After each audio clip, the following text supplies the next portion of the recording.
আসন্ন নির্বাচনে সশস্ত্র বাহিনীর সহযোগিতা চাইলেন প্রধান উপদেষ্টা।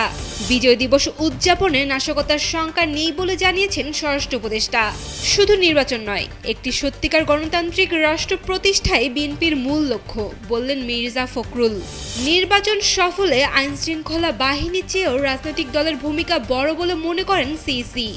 নারীদের পেছনে রেখে এগিয়ে যেতে পারবে না পুরুষরা বললেন ধর্ম উপদেষ্টা। অক্টোবরের সড়কে ঝরেছে 441 প্রাণ। ফিলিপাইনে বিক্ষোভের মুখে 2 মন্ত্রীর পদত্যাগ। যুক্তরাষ্ট্রে $1 ট্রিলিয়ন বিনিয়োগের ঘোষণা দিলেন সৌদি যুবরাজ। ভারত বধের পরই লন্ডনে ফিরে গেলেন হামজা। ১০০তম টেস্টে মুশফিকের সেঞ্চুরির জন্য 1 রানের অপেক্ষা। আসন্ন জাতীয় নির্বাচন শান্তিপূর্ণ ও আনন্দমুখর করতে সেনাবাহিনীর সহায়তা চেয়েছেন প্রধান উপদেষ্টা ডক্টর মোহাম্মদ ইউনূস। আজ রাজধানীর মিরপুর সেনানিবাসে আয়োজিত এক অনুষ্ঠানে একথা বলেন তিনি। জুলাই গণঅভ্যুত্থানে সেনাবাহিনীর ভূমিকার প্রশংসা করে প্রধান উপদেষ্টা বলেন, সেনাবাহিনী সঠিক সময়ে সঠিক সিদ্ধান্ত নিয়েছিল। এ সময় ডিফেন্স সার্ভিস কমান্ড ও স্টাফ কলেজ কোর্স 2025 শেষ করা 23 দেশের তরুণ সেনা অফিসারদের সনদ তুলে দেন তিনি। বিএনপি শুধু নির্বাচনে সীমাবদ্ধ থাকতে চায় না, একটি সত্যিকারের গণতান্ত্রিক রাষ্ট্র প্রতিষ্ঠা বিএনপির মূল লক্ষ্য বলে জানিয়েছেন বিএনপির মহাসচিব মির্জা ফখরুল ইসলাম আলমগীর। আজ রাজধানীর একটি হোটেলে আয়োজিত অনুষ্ঠানে এসব কথা বলেন তিনি। এ সময় বিএনপির মহাসচিব আরও বলেন, বিএনপিকে সংস্কার বিরোধী বলা হয়, অথচ দেশে বিএনপি সর্বপ্রথম সংস্কার প্রস্তাব দিয়েছে। 2022 সালে দেশের সকল রাজনৈতিক দল গুণীজনের পরামর্শে রাষ্ট্র মেরামতের 31 দফা ঘোষণা করেছিল তারেক রহমান। মানবতা বিরোধী অপরাধে শেখ হাসিনার মৃত্যুদণ্ডের রায় ঘিরে দেশে কোনো অস্থিরতা নেই বলে মন্তব্য করেছেন স্বরাষ্ট্র উপদেষ্টা জাহাঙ্গীর আলম চৌধুরী। আজ সচিবালয়ে এক সভা শেষে সাংবাদিকদের একথা বলেন তিনি। বিজয় দিবসে অস্থিরতার কোনো শঙ্কা নেই জানিয়ে স্বরাষ্ট্র উপদেষ্টা বলেন, আগে যেভাবে কর্মসূচি হয়েছে এবারও সেভাবে হবে। নির্বাচন সফলে আইনশৃঙ্খলা বাহিনীর চেয়েও রাজনৈতিক দলগুলোর ভূমিকা বড় বলে মনে করেন প্রধান নির্বাচন কমিশনার এএমএম নাসির উদ্দিন। আজ নির্বাচন ভবনে রাজনৈতিক দলগুলোর সঙ্গে সংলাপে তিনি একথা বলেন। এ সময় আসন্ন নির্বাচন সুষ্ঠু ও সুন্দরভাবে সম্পন্ন করার জন্য সব রাজনৈতিক দলের সহযোগিতার পাশাপাশি কঠোরভাবে আচরণবিধি মেনে চলার আহ্বান জানান তিনি।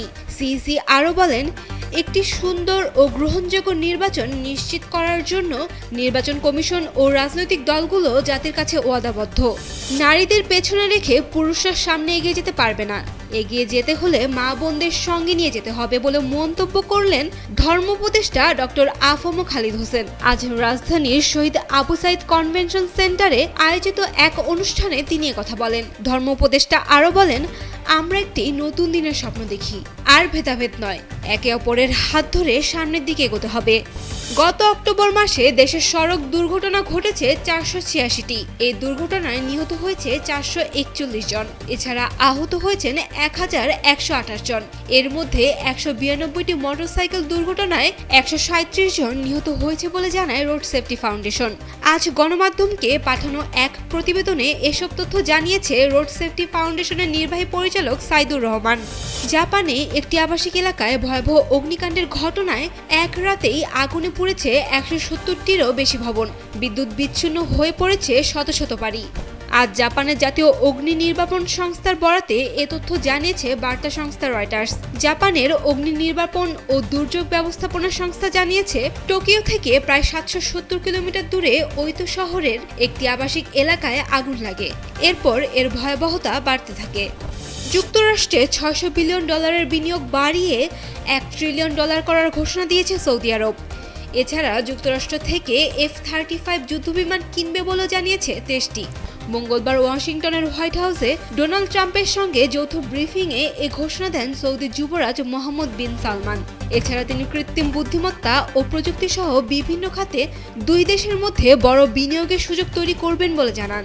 প্রায় 2 যুগ পর ভারতের বিপক্ষে জয়ের উল্লাসে যখন ভাসছে পুরো দেশ, তখনই নীরবে ঢাকা ছাড়লেন বাংলাদেশ ফুটবল দলের মিডফিল্ডার হামজা চৌধুরী। আজ সকালে ইংল্যান্ডের উদ্দেশ্যে উড়াল দিয়েছেন লেস্টার সিটির এই তারকা মিডফিল্ডার। আগামী 31 মার্চ সিঙ্গাপুরের বিপক্ষে দেখা যাবে বাংলাদেশ দলের এই সুপারস্টারকে। হামজা দেশ ছাড়লেও এখনই দেশ ছাড়ছেন না আরেক প্রবাসী ফুটবলার সমিত সোম। পরিবারের সাথে সময় কাটাতে সিলেট গিয়েছেন তিনি। নিজের ক্যারিয়ারে ১৭তম টেস্ট খেলতে নেমেছেন মুশফিকুর রহিম। ঐতিহাসিক এ ম্যাচকে স্মরণীয় করে রাখতে সেই পরিচিত দায়িত্বশীল ব্যাটিং দেখিয়েছেন তিনি। আজ মিরপুরে আয়ারল্যান্ডের বিপক্ষে দারুণ দৃঢ়তায় ইনিংস গড়ে তুলে নিয়েছেন ল্যান্ডমার্ক 50। সেঞ্চুরি পেতে বাকি ১ রানের অপেক্ষায় প্রথম দিনের ইনিংস শেষ করেছে বাংলাদেশ। দ্রুত ৩ উইকেট হারানোর পর মাঠে নেমে অভিজ্ঞতার পরিচয় দিয়েছেন।